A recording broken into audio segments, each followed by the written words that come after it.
How to grow garlic in a bag. Garlic is one of the oldest cultivated crops in human history, and it's easy to save your own seed from year to year. There are 11 general groups or types of garlic, and those are divided into two subspecies known as hardneck and softneck. Within those groups, there are hundreds of named cultivars, and although we regularly use the term seed garlic, it isn't typically grown from seed outside of a lab, and most common varieties of garlic won't actually produce their own seed. Most often, it's clonally propagated from an individual clove, and it prefers a rich, well-draining soil.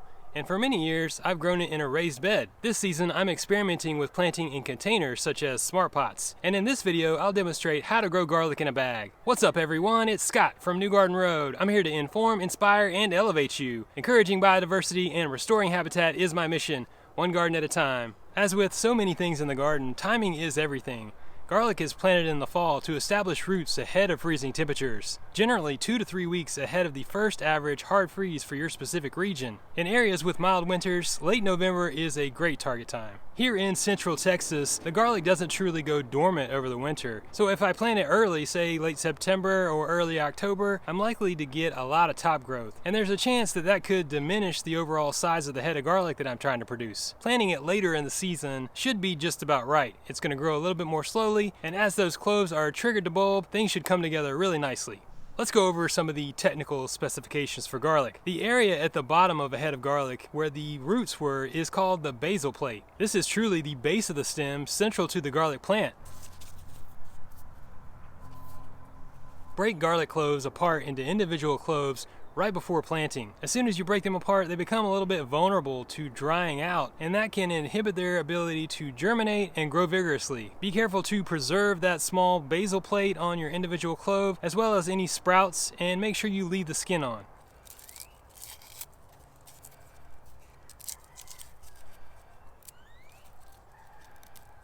Alright, let's plant some garlic in grow bags. I'm planting in a 10-gallon smart pot, also known as a fabric planter. A 1.5 cubic foot bag of premium potting soil such as this Ocean Forest is just the right amount to fill up this planter, and it has everything that garlic needs to get off to a strong start.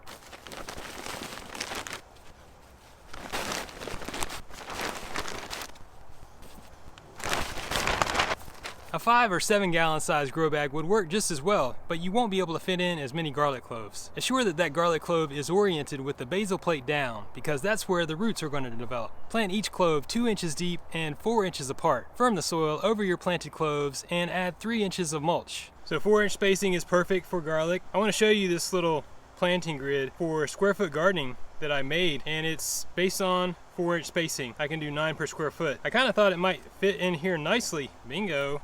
On that basis, I can get at least 9. Could I squeeze some more in? It sure looks like it. I worked in a couple more here on all 4 sides. That totals up to 17 cloves. That sounds good. Let's get as much as we can growing in here. One of the advantages that you get from grow bags, such as this smart pot, is the air pruning of roots. The air exchange from the surface of the fabric planter here beats back those roots as they go towards the outside. You won't get root bound conditions, so you'll get more healthy roots.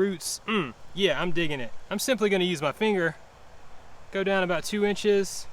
This is a very nice potting soil. There are cheaper ones on the market. My philosophy is you get what you pay for, and also I like to reuse my organic materials, meaning it's not going to be a one and done. I'm going to use it again and again. Alright, I smoothed it out to cover them up, and now I'm going to firm it in, adding that whole bag of potting soil. It looks like I've got just the right amount of room to top this off with mulch, and then I'm going to water it in. So now it's time for the pine straw.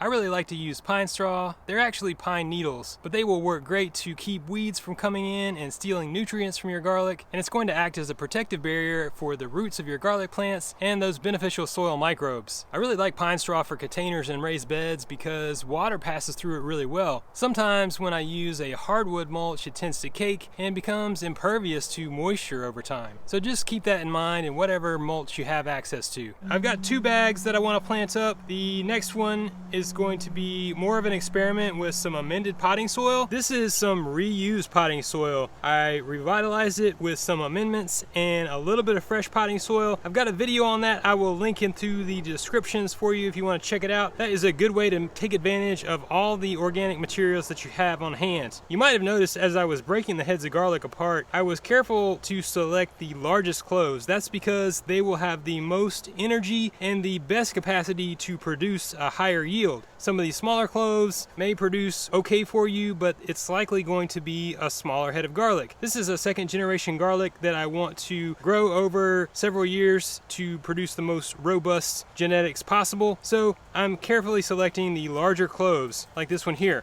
That's perfect. If you're familiar with pine straw, you might notice that this doesn't really look that fresh, and that's because I like to reuse my pine straw. Once again, it's the same principles. Making use of your organic materials. Soil and other organic materials are a precious resource. Unless you've had some type of specific insect or disease related issue, there shouldn't be an issue with it. Now we're ready for the last step, which is water them in slowly and deeply, making several passes if necessary. Keep the soil moist but not soggy, watering once or twice a week if there's no rain. Those garlic cloves should sprout in about 2 weeks.